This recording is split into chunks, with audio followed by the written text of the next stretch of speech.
Ahí ya lo puse, ahorita debería empezar.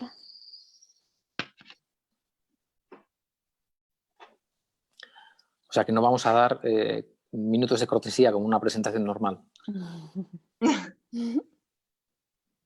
No. Para que la gente llegue. No hay tolerancia para la gente que llega tarde. Ya veo, ya. Ahí ya están. Hola a todos los que nos acompañan hoy. Muchas gracias por estar aquí. Buenas noches a los europeos y buenas tardes a los de este lado. Estamos hoy aquí para una charla muy especial y distinta con Eduardo Halfon y sus 3 editores. Nos acompaña abajo Luis Solano, editor de Libros del Asteroide, Piero Salavé, editor de Hanser en Múnich, y Alice Deon, de Edición La Table Ronde en París, y Eduardo Halfon, que se encuentra también en París. Y hoy vamos a charlar un poco de la manera tan particular en la que se ha gestado, en la que se ha armado la obra de Eduardo, trabajando con todos sus editores. Eduardo es uno de los primeros autores que firmamos en la agencia, llevamos ya muchos años juntos, y toda nuestra aventura empezó con un libro que se llama El boxeador polaco, que acaba de reeditar en Libros del Asteroide, y El boxeador polaco es un poco el punto de partida para todo el resto de su obra. Entonces yo quería, para arrancar, Edu, que nos contaras un poco cómo empezó todo esto. Muy bien. Hola a todos. Es un gusto ver a mis editores por primera vez. Es primera vez que estamos los 4 juntos, ¿no? Alice, Luis, Piero, yo creo que sí. Por separado. Juntos, sí, juntos entre comillas, ¿no? A tres hemos estado alguna vez, ¿no? Sí, 3 sí, pero 4 no. En tríos hemos hecho todas las combinaciones posibles, sí. Pero, sí, pero 4 no. Pero cuando no estabas tú, Eduardo, se podía hablar también de ti. Efectivamente. Claro, no va a ser posible esta noche. Claro, no, bueno, será, pero aquí estoy. No puedo apagar mi equipo para que hablen de mí al final, si quieres, Pierre. Pues podemos hacerlo. En mi ausencia. Así le hacen honor al título de esta conferencia, ¿no? ¿Cómo han sobrevivido a Halfon? A las neurosis de Halfon. Bueno, Andrea, muchas gracias por organizar esta charla que espero sea interesante. Veremos a dónde nos lleva. Y gracias a ustedes 3 por acompañarme. El boxeador polaco, entonces. Sí, El boxeador polaco fue un libro de extraña gestión. Y hablo ahora de su primera publicación, ¿no? De la primera versión del libro que se publicó en 2008, con editorial Pretextos en ese entonces. Pero fue un libro de extraña gestión. Hablo de cómo llegué a ese libro. Esa primera versión del libro fue un libro bastante breve. Eran 6 cuentos, 100 páginas, 102 páginas creo que, bastante estiradas. Pero fueron 6 cuentos que me tardé, creo que 5 o 6 años en escribir. O sea, fue de muy lenta escritura. Ahora entiendo que en ese entonces estaba encontrando algo con esos cuentos. Una voz o un narrador, ¿no? Este otro Eduardo Halfon que se me fue presentando poco a poco. Los primeros cuentos de ese libro que escribí fueron 2. Fumata Blanca, unas chicas israelíes en un bar de Antigua, y Twainiando, una conferencia de Mark Twain. Pensados como cuentos, nada más. Eran episodios en la vida de este señor, de este narrador. Luego fueron surgiendo otros. No tenía previsto el libro, no sabía que estaba trabajando en un conjunto de relatos relacionados hasta que lo vi, ¿no? Hasta que llegué a ver ese conjunto con el cuento titular, ¿no? El cuento titular, El boxeador polaco, es lo que finalmente cierra ese libro y es el cuento que se va gestando en los anteriores. Pero ¿qué pasa? Se publica ese libro en 2008 y luego en 2010 uno de esos cuentos originales es el primer capítulo de La Pirueta. O sea, el boxeador polaco engendra, ¿no? O del boxeador polaco surge otro libro. breve, una novela breve, que es la continuación de uno de esos cuentos. En 2013, otro de esos cuentos originales es El inicio de Monasterio. Es cuando entra Luis, ¿no? Ahí es cuando nos conocemos con ese libro, Luis. Sí. Luego, Señor Hoffman, 2015, si no me equivoco, que sería el cuarto libro de esa serie. Duelo, 2017, ¿no? 5 libros por ahora. Todos fueron surgiendo de alguna manera de ese primer libro breve, que fue El boxeador polaco. Entonces, lo que ha ido pasando desde entonces, y a esto creo que es a lo que queremos llegar hoy, ¿no? Hablar un poco de esto, es no solo cómo hemos ido formando ese proyecto con cada uno de ustedes, ¿no? La presentación de estos libros en Francia no ha sido la misma que en Alemania o en España, o en Holanda, o en Japón, ¿no? Pero ellos no están aquí. Entonces podemos hablar de los 3 casos que estamos aquí hoy, de cómo esta rayuela o este andamio de libros que están relacionados todos, que son partes de un mismo algo, se han ido presentando en cada país. Que no es de una manera, no es algo normal, no es algo fácil de explicar, y es algo también muy particular. O sea, yo me siento y trabajo con Alice los libros para Francia, trabajo con Piero los libros para Alemania, con Luis, obviamente, las primeras ediciones para España, y así con los demás editores. O sea, es un trabajo muy personal el que yo he tenido con mis editores. Creo que por esta situación de fragmentos, ¿no? De que mis libros son fragmentos, son partes de un mismo todo y se pueden juntar de diferentes maneras, se pueden ensamblar de diferentes maneras. Bien, que sirva esto como una... Pero como introducción, yo me gustaría preguntarles también a ellos, a Piero y a Alice, y un par de cosas, decir algo sobre esto que decías, y también agradecer, o reconocer públicamente que en realidad es Alice la culpable de que yo esté hoy aquí, porque fue Alice la que en un momento dado en la feria de Frankfurt me dijo que había la posibilidad de publicarte, y entonces yo subí al Agent Center de Frankfurt y hablé con Andrea, y Andrea me mandó el manuscrito y lo cerramos, el manuscrito de Monasterio lo cerramos muy poco después. No, la pregunta que te quería hacer a ti primero de esta fragmentación y de cómo el mismo proyecto ha ido creciendo de distintas maneras, pero tal como lo veo yo ahora, y creo que en realidad está convergiendo, ¿no? Y que vamos así, de alguna manera, vamos a que se acabe publicando lo mismo, al menos como novedad, en todos lados, ¿no? Y yo creo que eso es algo, en general, desde un punto de vista editorial, sobre todo, es importante, ¿no? Porque es distinto. Yo entiendo que cuando un escritor está escribiendo y está trabajando con su traductor a determinado idioma y está trabajando con su editor, y además se le puede ocurrir algo, ¿no? En tu caso pasa, que los libros crecen en ese proceso. Pero eso es algo que a los editores a veces nos pone un poco nerviosos, porque porque de cara al público yo creo que es más fácil tener claro cuál es la materia prima, y digamos que es muy difícil a veces al lector contarle la parte esta orgánica de los libros.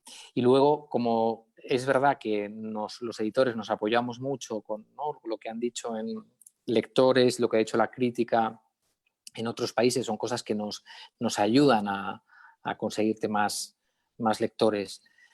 Por eso es más fácil que los títulos de los libros sean los mismos, y que el proceso el orden y la cronología de los libros sea similar. Pero bueno, me gustaría también que opinaran Alice y Piero sobre esto. Bueno, para mí es mucho más cómodo publicar el mismo libro que todo el mundo, yo no me siento de ninguna manera cómoda con un libro que tiene varias formas en diferentes países. Así que yo he publicado La Pirueta como lo habían publicado Pretextos, y luego cuando tú llegaste, Luis, he publicado los mismos libros que tú, porque eso me parece muy importante. No entiendo muy bien eso de coger cosas por una parte y ponerlas en otras. Y yo creo que tiene un sentido un monasterio así como es, y un sentido duelo así como es. Y por eso, bueno, yo creo que con Piero también hemos decidido publicar los tres, por lo menos, el mismo libro, y me parece una buena idea. No, yo sé que tú no te molesta a ti, Eduardo, tener diferentes versiones de los libros, pero... No, no me molesta, pero requiere un trabajo adicional de armarlos, de cuidarlos, ¿no? O sea, es más trabajo para mí de vigilar esas ediciones. O sea, preferiría que todos fueran la misma edición. Si tú me preguntas, yo preferiría que en Holanda, ahora, por ejemplo, que sale Duelo en Holanda, incluye Señor Hoffman. Ellos han decidido publicar los dos libros juntos. Se llama Duelo, pero es los cuentos de Señor Hoffman y Duelo. Entonces yo he tenido que hacer un trabajo de armazón, ¿no? Bueno, ¿cómo hago para que este libro parezca uno? Que no parezca la unión de dos. Y como sabes, Alice, el Duelo en inglés, el de Erika, que no está aquí, pero podría muy bien estar aquí, porque esto lo empezó Erika. Este lío de juntar libros fue la edición de Estados Unidos, la edición en inglés del boxeador polaco, la primera que lo hizo, de meter la pirueta, ¿no? Entonces yo cada vez que un editor quiere juntar o deshacer o desarmar, tengo que trabajar esa edición, ¿no? Antes de su traducción, antes de que el traductor empiece a trabajar. Entonces yo preferiría que todos fuesen los mismos. Luego me da cierta gracia, ¿no? Y me gusta que hayan diferentes ediciones y que sea difícil de comprender. Pero tal vez como ejemplo, para aquellos que están escuchando y no entienden muy bien de qué estamos hablando, hablemos de las ediciones del boxeador polaco. El boxeador polaco, la edición de Pretextos, tenía 6 cuentos y eran 100 páginas. Luego la edición en inglés y la tuya, Piero, la edición en alemán, incluye la pirueta, ¿no? O sea que son 2 libros en uno realmente. La japonesa y la holandesa incluye la pirueta y monasterio. Se llama El boxeador polaco, pero son 3 libros ahí. 3 libros que están presentados así, ¿no? O sea, yo armo el índice, no es un libro tras otro, sino son episodios mezclados. Entonces, un mismo libro, El boxeador polaco, tiene todas estas manifestaciones distintas. Y entonces es raro que tú entras a buscar en internet y la edición tuya, Alice, del boxeador polaco, son 2 cuentos, ¿no? Pues sí, es el cuento mismo, ¿no? Es el cuento mismo. Son 2, es el boxeador polaco sí. y Discurso de Póvoa. Pero básicamente es un libro breve, precioso, que es tu única edición distinta. Es la única vez que te has desviado. ¿Y por qué? Porque los otros cuentos han sido ya explotados en otras maneras. Monasterio, en Señor Hoffman, Sí. y así que no sé, en La Pirueta. Sí. Piero, ¿cómo lo ves tú desde Alemania? Sí, bueno, yo la verdad que yo siempre le tuve una gran simpatía a esa idea de que hubiera varias ediciones en varios países. Vamos a ver, en primer lugar, tiene razón Luis o también Alice cuando dicen que desde un punto de vista del producto, tener confusión no es ideal, ¿no? Porque luego no se sabe bien qué es lo que uno tiene. Entonces, si fuera más unitario desde un punto de vista del producto, digamos de la venta, no estoy hablando del acto creativo, podría ser mejor. Pero, digamos, nos encontramos aún en una situación donde la obra de Eduardo Halfon tiene alcance, pero no es así que, digamos, es conocida en todo el mundo por muchísima gente, las cuales personas serían muy confundidas si encontraran diferentes ediciones. Yo pienso, algunos de nuestros autores, también muy famosos, Michael Ondaatje, etcétera, ellos evidentemente no podrían tolerar ediciones diferentes en diferentes países, eso está claro. Pero yo veo tu situación, Eduardo, como algo especial y a mí personalmente, como decía anteriormente, le tengo simpatía porque subraya mucho el concepto de tu obra, la originalidad de tu obra y el acto creativo, es decir, cada libro es original, cada libro es una composición que puede crear efectos también diferentes.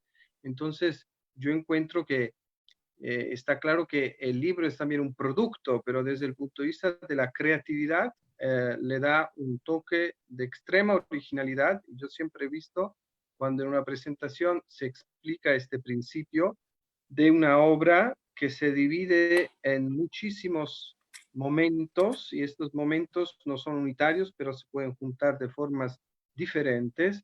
Yo le he encontrado una gracia particular. De hecho, tengo que decir que en Alemania nunca he escuchado una queja sobre, digamos, esta diferencia de ediciones internacionales. No, quizás somos, no, quizás, yo creo que el lector no, quizá más los editores, ¿no? Que nos gusta tener las cosas más claras y saber qué es parte de qué. En realidad es verdad que este ciclo con el narrador común, que incluye todos estos libros de los que estamos hablando a partir del boxeador, en algún momento y cuando se editen todos juntos, cuando cambies de ciclo o decidas, digamos, dar esa parte por terminada, matarme, sí que tendría mucha gracia que una parte o un apéndice de ese volumen con todo fuera las distintas armazones que han tenido los libros, para que el lector entienda, pues no, porque yo creo que también eso estaría bien que lo explicaras. O sea, antes has explicado que los montabas, estaría bien que contaras un poco las variaciones que hay, si hay variaciones textuales, si el mismo, qué pasa, si son cuentos que tú simplemente vas poniendo o no, o has cogido algún trozo de un cuento y lo has metido de engarce en otro. ¿Y cómo podía hacerse, cómo podía hacerse esto que yo te digo de ponerlo todo o poner, digamos, la edición que tú consideras es final y cómo podrías explicar cuál era el trabajo que habías hecho es interesante, para montarlos de distintas maneras? Es interesante lo que dices, Luis, porque, claro, no es solo cuando hay una nueva edición, ¿no? Que incluye cuentos que no estaban en la original, no es solo presentar esos textos o esos episodios o esos relatos de una manera, en un orden correcto, sino que cuáles incluyo altera a los demás. O sea, a veces tengo que quitar párrafos, porque eso ya está contado en otro cuento. O tengo que decidir qué versión, esto pasa con Fumata Blanca, ¿no? Que hay dos versiones de Fumata Blanca, qué versión vamos a incluir. Entonces, tengo muy claro cuando hice este trabajo para la edición japonesa, porque lo tuve que hacer antes de su traducción. O sea, yo no podía revisar la traducción, ni siquiera por encima, como puedo hacer con vosotros, Alice y Piero. En Japón tenía que decirle al traductor, bueno, en este cuento vamos a quitar este párrafo, aquí tenemos que explicar esto un poquito más, entonces tuve que agregar un par de líneas, cambiar un par de títulos. Entonces, la edición japonesa y todas las demás, como dice Piero, se vuelven absolutamente originales, ya se empiezan a alejar también de la versión original, ¿no? Son en sí versiones originales. Entonces, por eso decía, hace un poquito más de trabajo para mí cada vez que pasa esto. Y también tengo claro, Luis, de que en realidad lo que está sucediendo con este proyecto, ¿no? Con este narrador, este otro Eduardo Halfon, es la publicación por partes de un solo libro, ¿no? Es casi un serial o un publicar por entregas de un proyecto mayor, de un libro mayor. Yo tengo el índice de ese libro mayor, o sea, yo sé cómo presentaría los relatos si termináramos hoy. No sé si eso va a pasar, no sé en qué momento vamos a cerrar este círculo y decir, bueno, ya hagamos un tomo que incluya todo. Aún no, pero puede que llegue ese momento, por supuesto. Y hasta ahora, entonces, se siguen alejando las traducciones de la versión original, ¿no? Tal vez no ustedes, pero sí está pasando en otros países, donde como entran ahora, entran tarde, pueden decidir cómo arman el proyecto para su país. Eduardo, decías, ¿no?, que digamos que vas a matar al narrador. Yo creo que también estaría bien que nos contases, porque nosotros más o menos sabemos en lo que estás trabajando, Sí.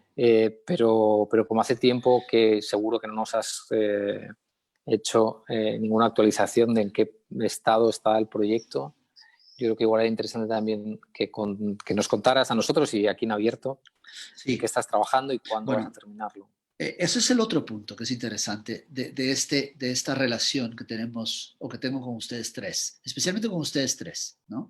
Y es que yo tengo la suerte de tener a un editor en Francia y un editor en Alemania que pueden leerme en español, ¿no? Entonces, empezó a suceder algo, Luis, tú lo sabes, desde Duelo. Empezó con Duelo, ¿no? Y es que el trabajo del manuscrito final, antes de publicarlo, lo hice con ustedes tres, ¿no? O sea, Alice leyó el manuscrito original, hizo algunas observaciones, Piero también, con algunas escenas, no, muy por encima aún. Y ahora, con el nuevo, el trabajo en equipo, por llamarlo de alguna manera, ha sido aún más íntimo, digamos. Estoy en París, he estado en París, entonces nos hemos visto mucho con Alice para trabajar este nuevo manuscrito que está terminado, básicamente, y que se llama Canción, y será el próximo libro de esta serie, ¿no? El sexto, que creemos saldrá el próximo año. Sí, no creo que haya Coronavirus, ningún sí, el mediante. coronavirus mediante. Pero ha sido muy interesante poder trabajar un manuscrito con mis tres editores. Cada uno a su manera, cada uno lo lee y comenta bastante distinto.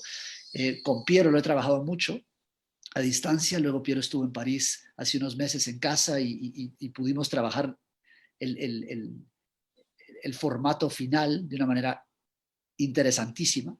Pero eso es algo también que entonces se va alejando de la norma, ¿no? Trabajar un manuscrito con tres editores es un lujo. Para mí es un lujo. Tener esa confianza y tener ese modo de trabajo es muy especial. ¿Y qué pasa cuando recibes información contradictoria? Recibí, lo que ustedes no lo saben. O bueno, tal vez se hablan entre ustedes. Bueno, igual eso no te lo podemos contar si nos hablamos entre nosotros. Claro que recibí. Es tener lectores, Luis. O sea, en ese momento yo tengo tres lectores, ¿no? A los cuales, en quienes confío mucho. Pero también tengo que tomar sus comentarios como comentarios de lectores. La decisión final, obviamente, es mía. A veces tomo, a veces no tomo.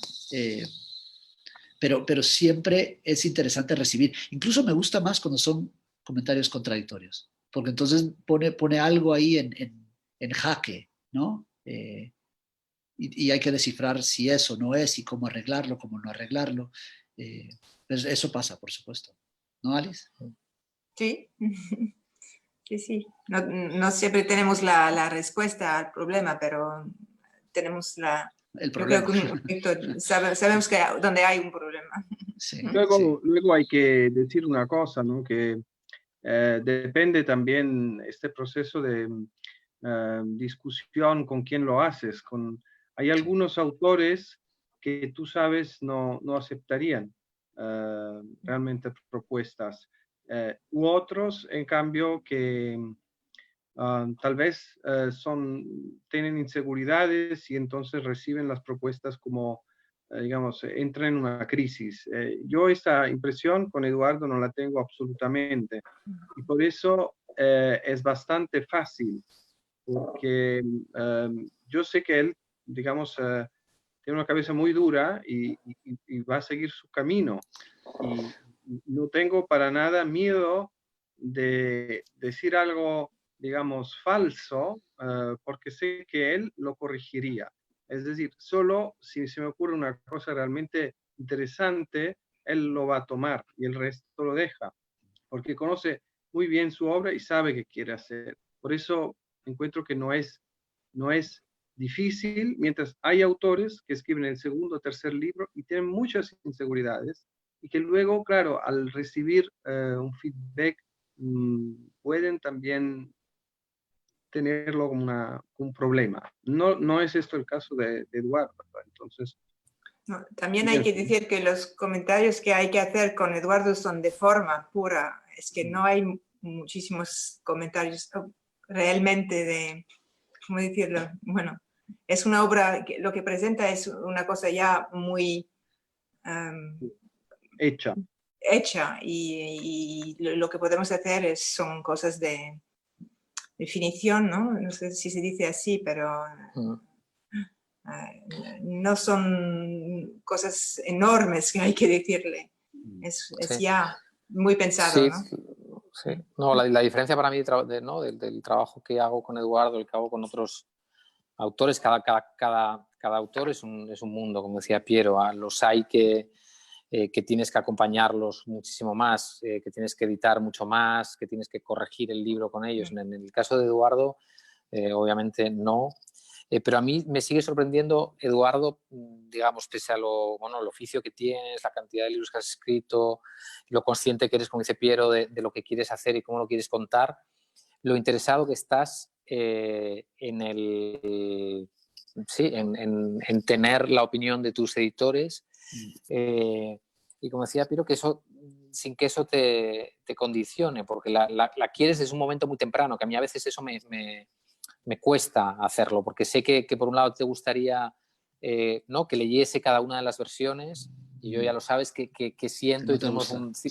cierto acuerdo a que puedo Sí. leer, o sea, si quiero dar y quiero realmente que mis consejos sean valiosos, necesito, o sé que puedo darlo en 2 lecturas, que la tercera lectura de un manuscrito, y más del manuscrito de alguien como en tu caso, que hay muy poca cosa que corregir de frases o de mejorarte, o de proponerte cosas de estilo. Digamos, esas 2 lecturas yo todavía estoy fresco, pero cuando tengo que hacer una tercera lectura a un manuscrito, pierdo el foco muchas veces, pierdo la capacidad de atención, y sé que a ti eso a veces te gustaría que pudiera hacer todas esas lecturas más atentas, porque eres muy, muy, muy minucioso, y yo a veces sé que no puedo hacerlas tan así, porque me quedo demasiado cerca a la tercera. Sí, y yo te entiendo perfectamente, es perder objetividad, ¿no? O sea, ya estás tan metido en el texto que ya no logras leerlo con ojos objetivos. A mí me pasa lo mismo, Luis, y yo creo que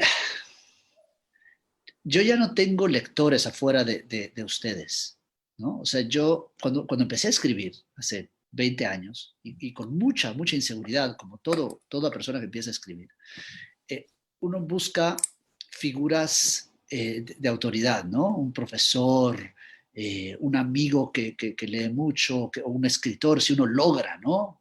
Darle un texto a un escritor, porque por esa inseguridad. Y poco a poco yo fui soltando todas esas manos, digamos, y ahora son ustedes 3, básicamente, son mis 3 lectores.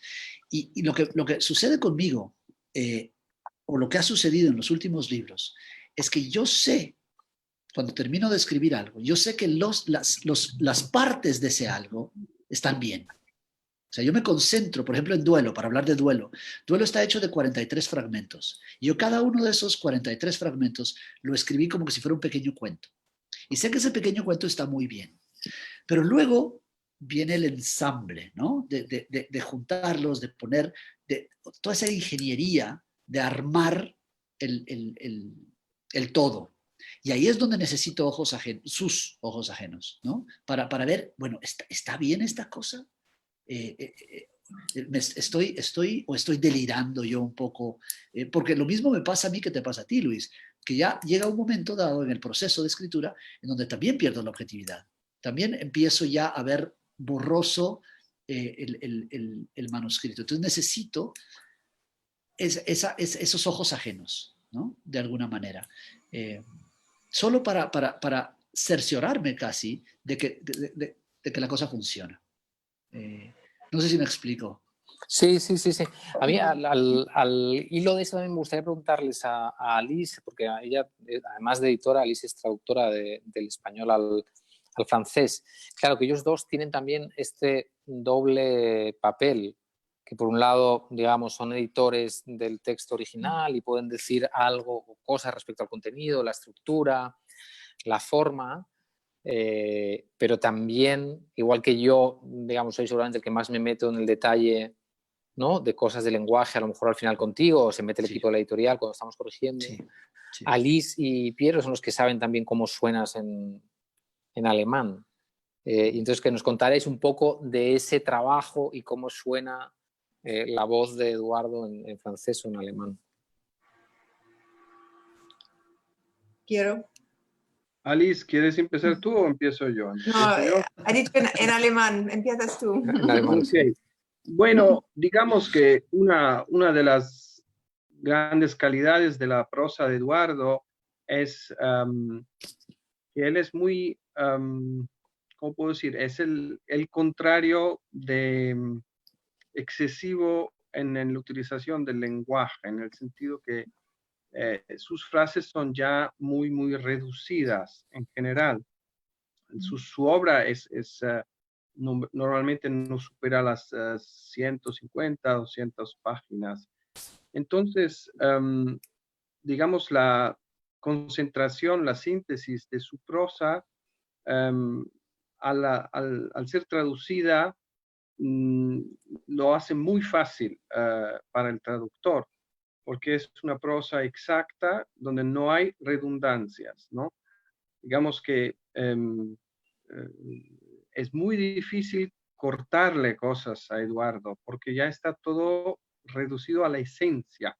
Uno tiene la impresión que ha estado ahí trabajando, entonces te llega un texto donde en el proceso de la traducción tienes la gran ventaja de no tener ganas de decir, no, aquí hay un adjetivo que sobra, aquí hay mucha palabrería. No, todo eso no ocurre, y esta prosa tan reducida, que a veces se acuerda en su exactitud de un poco la de Kafka, pues suena muy bien en alemán, porque toda lengua bien trabajada, al ser bien traducida, suena muy bien. Sí, pues es lo mismo en francés, hay como algo muy claro en la lengua de Eduardo, muy evidente y muy esencial y muy eficaz también, que se traduce bastante fácilmente y se entiende, se entiende inmediatamente lo que dice, ¿no? La única dificultad quizás son las repeticiones, menos ahora, pero en los primeros libros había bastantes repeticiones, un estilo, ¿no?, de literario, y que eso pasa con más dificultad en francés, porque parece empobrecer bueno, parece más pobre que cuando no hay repeticiones. Pero bueno, eso también se puede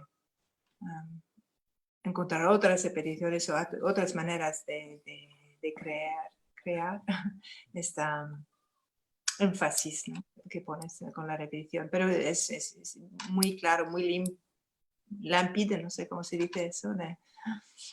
Limpio, sí, o límpido, se puede decir límpido también.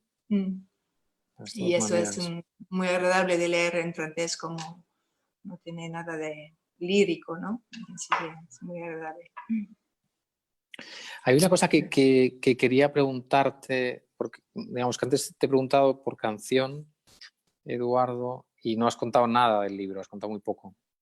Y me gustaría entonces, al hilo de una pregunta que hay de uno de las personas que nos acompaña hoy, que es Mauricio Ruiz, me gustaría que te leo la pregunta de Mauricio y luego me gustaría que esto que contaras también. Dice Mauricio: los narradores de todos tus textos, incluido el más reciente, Canción, cuentan historias muy ligadas a tu vida. ¿Por qué te interesa explorar tu vida a través de la ficción? La otra cara de la misma pregunta sería: ¿por qué no has explorado los personajes o por qué no has explorado personajes alejados de tu vida? Interesante el uso gracias Mauricio por tu pregunta, el uso de la palabra explorar, ¿no? No sé si estoy explorando, pero entiendo tu pregunta. Es una manera de escribir muy peculiar, muy extraña, esta de darle a mi narrador no solo mi nombre, sino mi biografía, ¿no? Yo insisto en que no soy yo, pero la gente no me cree. Los lectores no me creen, creen que soy yo, ¿no? No soy yo. Es un narrador espejo, es una extensión, un alter ego, no sé cuál es la figura exacta. Igual pude haberle dado otro nombre y otra biografía. Entonces, la única manera, Mauricio, que tengo para explicar esto de por qué escribo así es la siguiente, es esta analogía.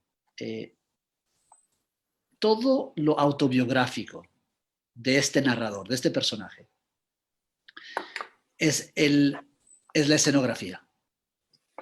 Es el telón de fondo, son los props que pongo en el escenario, pero el drama de cada relato es ficción. ¿Sí? Lo que sucede, lo que estoy narrando es ficción, o sea, son ficción. Yo solo escribo ficción, no escribo autobiografía y no escribo autoficción, escribo ficción.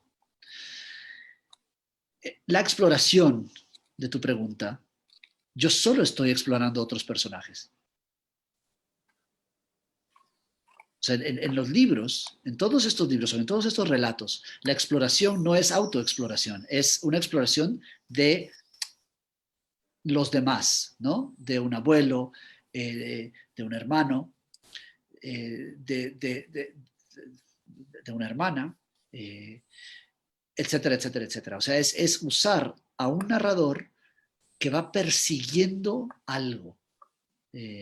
Siempre es búsqueda, siempre se mueve, ¿no? Hacia lugares o hacia gente, buscando algo. Creo que él no sabe qué, ¿no? Él no sabe qué está buscando, pero está tras algo.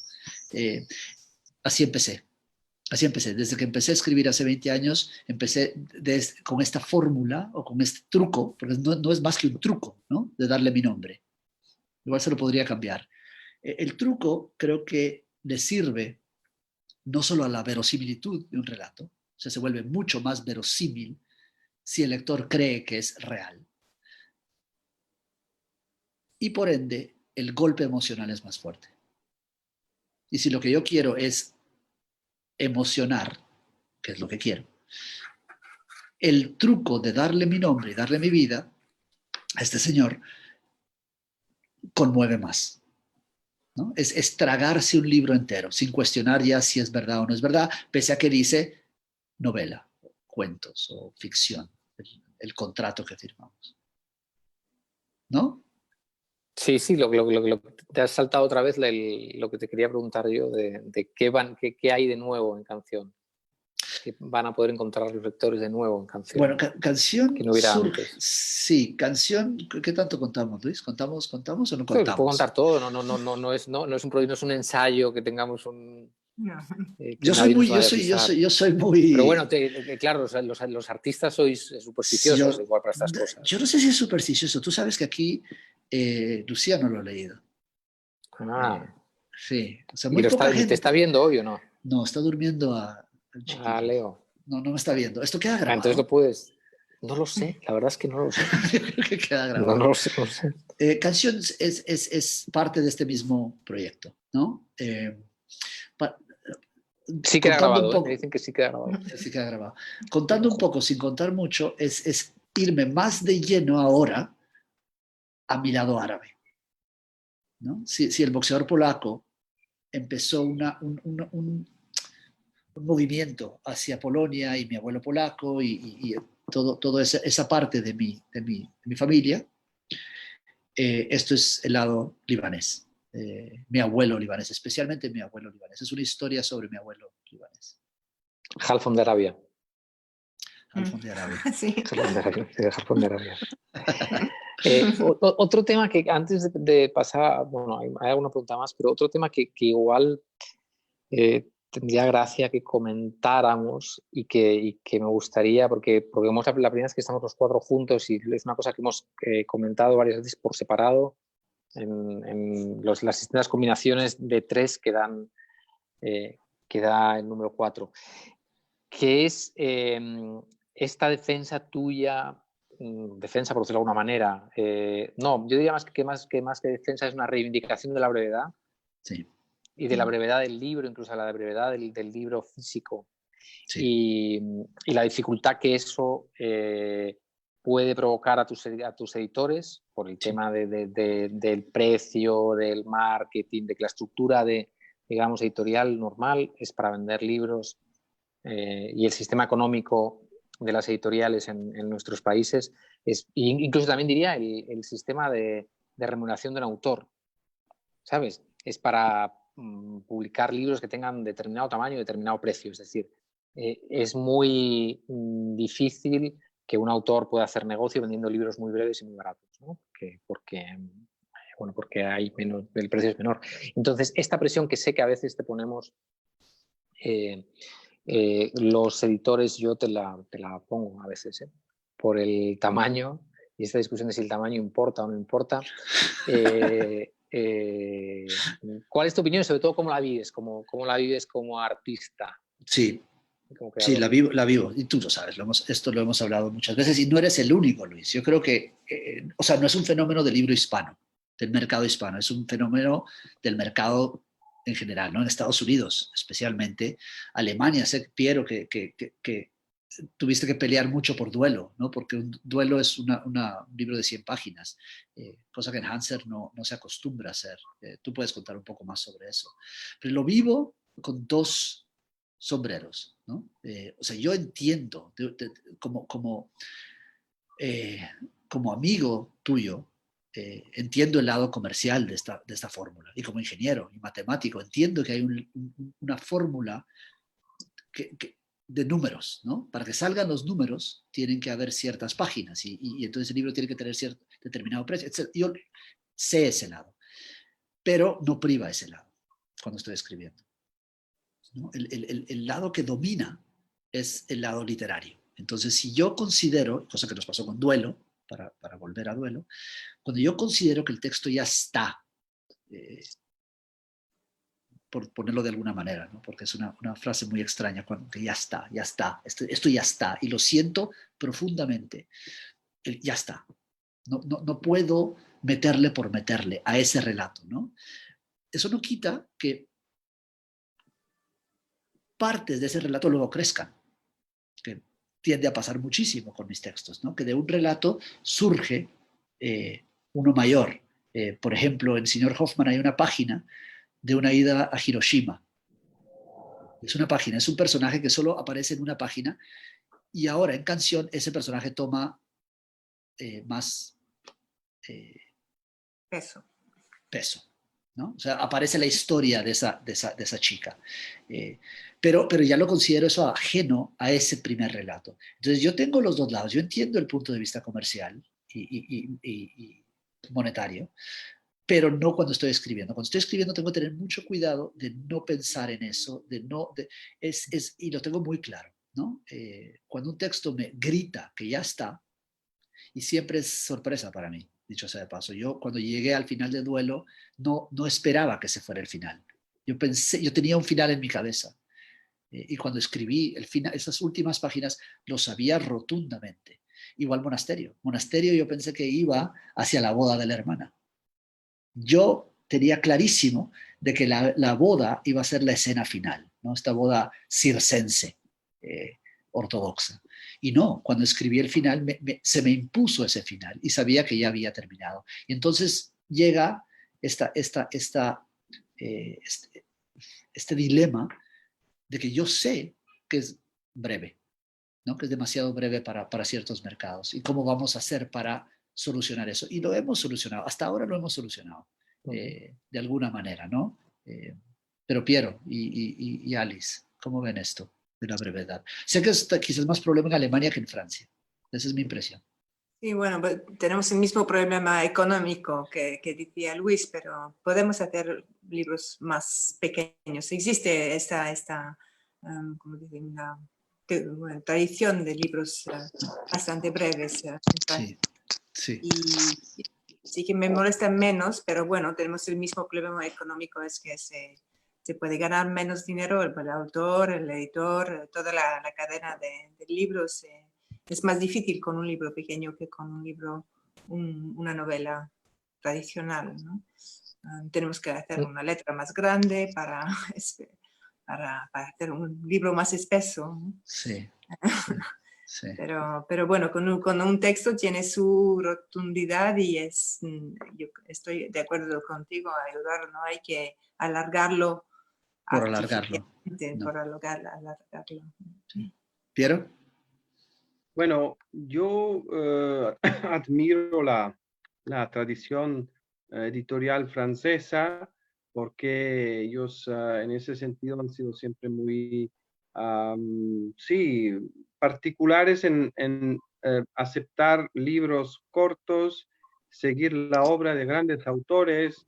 Aquí tú estás en París, el famoso Georges Perec ha escrito un libro pequeñísimo, se llama Tentativa de agotar un lugar parisino, por ejemplo, que podría un poco referirse a veces a tu obra, ¿no? Tentativa de agotar la historia de una familia en miles de diferentes fragmentos, ¿no?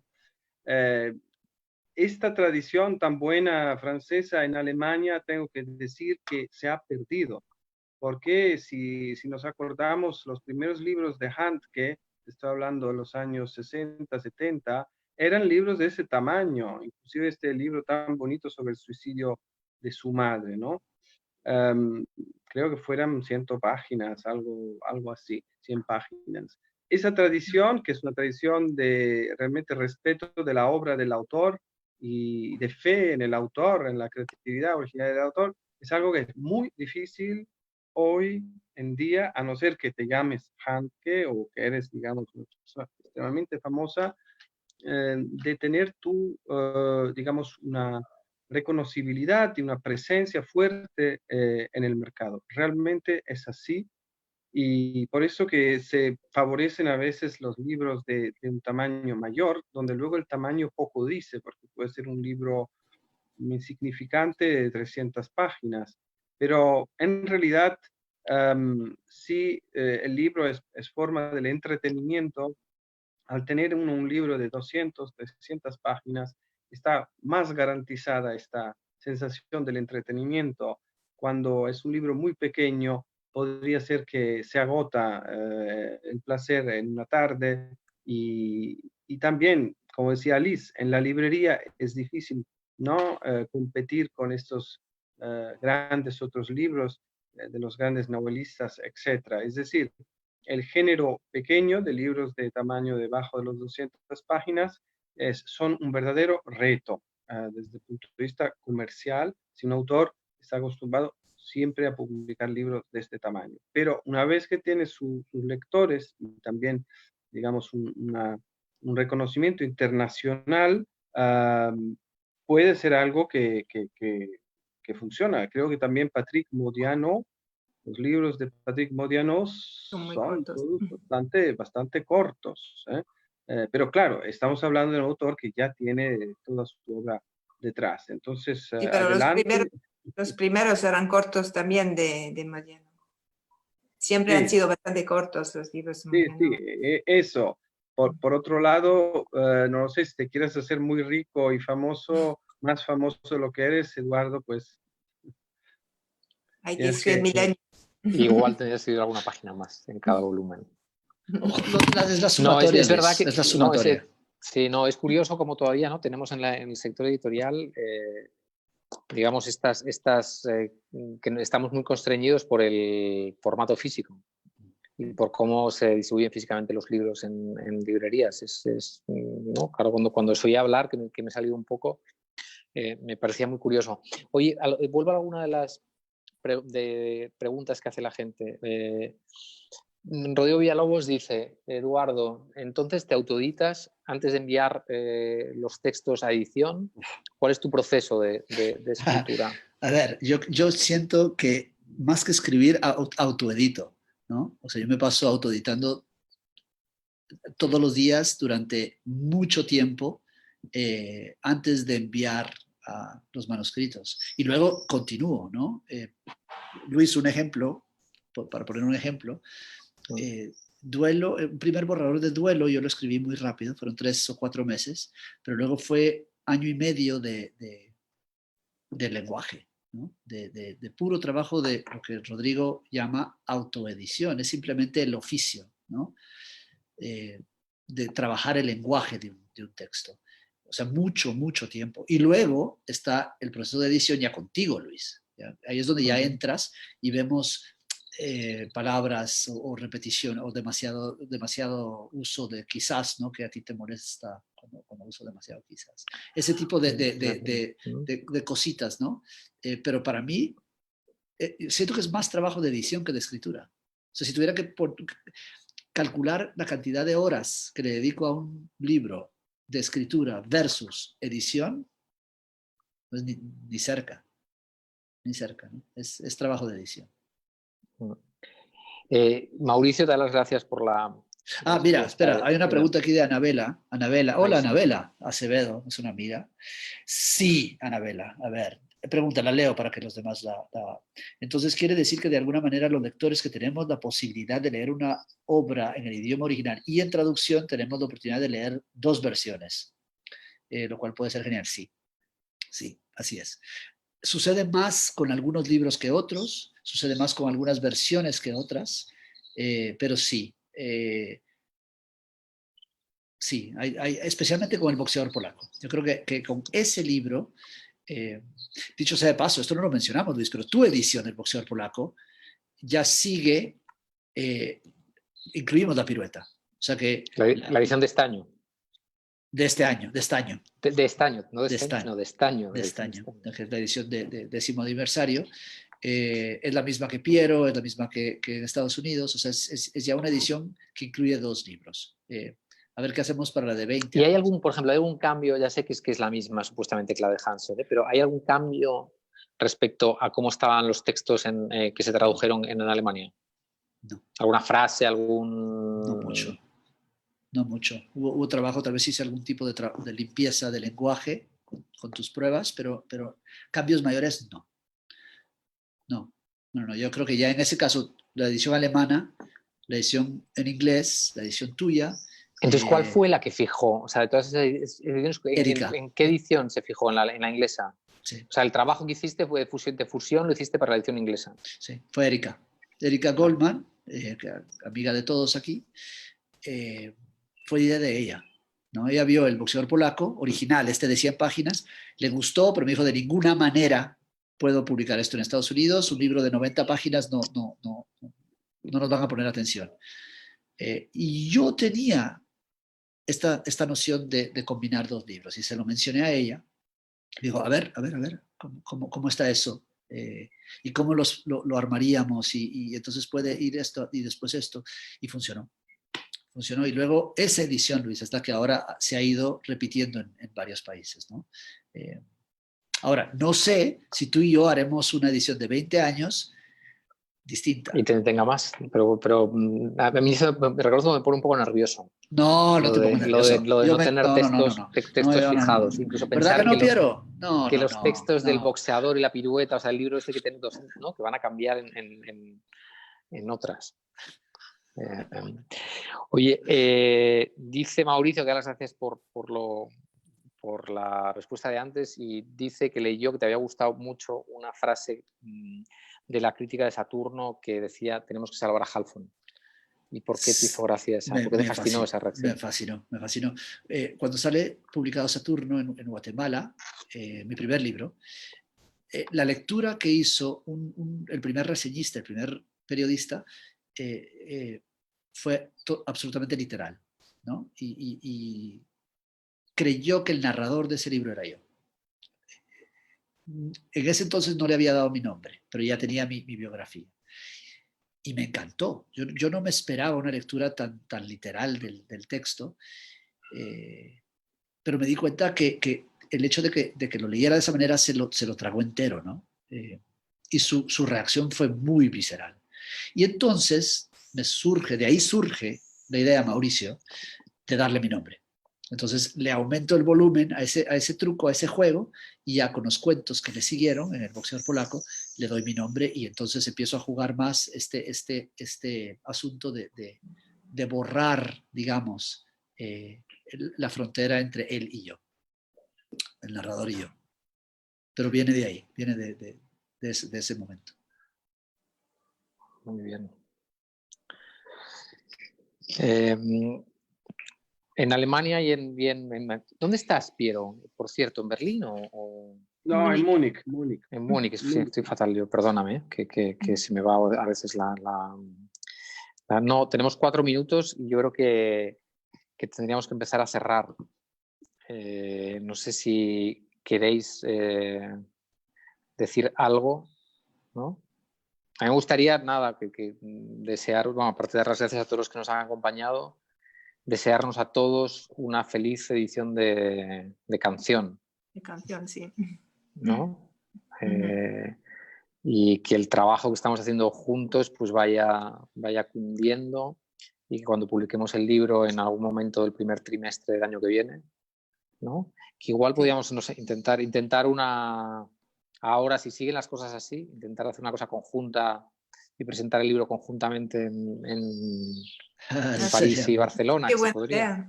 Muy buena idea. Muy buena idea.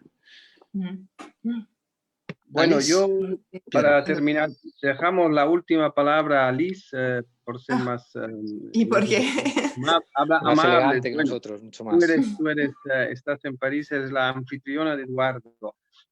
Yo simplemente quiero agradeceros todos por esa discusión y decir que trabajar con Eduardo sobre los libros de Eduardo no es trabajo, es placer.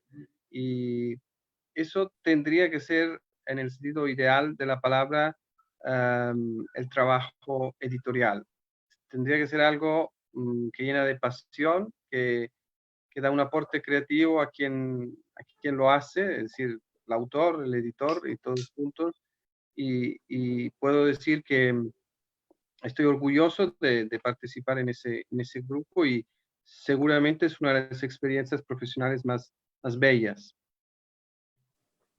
Pues yo puedo decir exactamente la misma cosa. Hay una cosa muy agradable de trabajar con Eduardo, aparte de que cada vez hay una emoción real al leer sus textos, es que se puede discutir con él y no sé, quizás viene también de su formación de ingeniero, tiene una distancia con lo que escribe que es agradable, que yo sé cuánto le importa lo que escribe, pero también tiene una visión como exterior a su obra y hace que el discurso y el diálogo entre nosotros es mucho más fácil que con alguien que es muy más, en apariencia, por lo menos más sensible, como decías antes, Piero.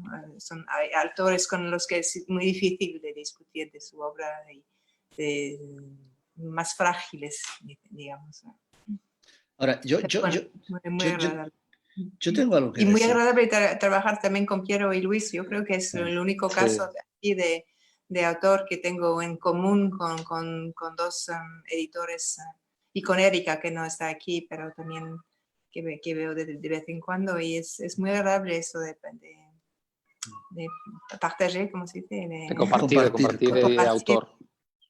Sí, impresiones del autor y bueno, decisiones de publicación y todo eso es muy agradable. Sí, con eso yo creo que a veces te das cuenta, ¿no? Los colegas te dan alguna clave que luego te sirve para la promoción del libro, para explicarlo. El tener esta visión a 3 bandas va muy bien, la verdad. No solo evidentemente para el texto, sino también para el resto del trabajo. Sí, sí. Oye, pero qué bien portados los 3. ¿Y no que era Sobrevivir a Halfon nuestro título? Sí, nos hemos portado bien, ¿has visto? ¿Qué? Sí. Tu agente nos hizo una llamada previa, nos dijo que... A ver, no hablaron de mis neurosis, portarnos bien. todas mis neurosis, No. Luis, de la cubierta y que como jodo. No. No. La idea era dejarte tal cual eres, que es una... Bien, dejarte bien, que es un placer trabajar contigo. Muy bien. Exactamente. Y creo que estamos fuera de tiempo ya. No sé si nos van a echar, nos podemos quedar aquí, sacar una cerveza y ya quedarnos de manera más informal. Pero la verdad que estaría bien poder tomar una cerveza o un vino juntos pronto, ¿eh? Sería. Sí. A ver si podemos viajar y vernos. Y no sé tocarnos, pero al menos sentirnos, ¿no? A ver si esto pasa pronto. Luis. Y juntarnos en el sur de Francia, donde estarás, Eduardo, Tal vez. por ejemplo. Tal vez. Oye, avisa, es verdad, avisa, Eduardo. Sí, ya cuento. ¿Cuáles Porque igual me son tus escapo. planes, Eduardo? ¿Cuáles son los planes? No hay planes, Luis. Piero, no hay ningún plan. El plan era volver a Guatemala, ¿no? Después de París, pero todo esto con la pandemia nos tiene en espera. No hay vuelos, no sabemos cómo está la situación allá. Todavía no hay planes, pero ya te cuento, ya te llamo en unas semanas y te cuento.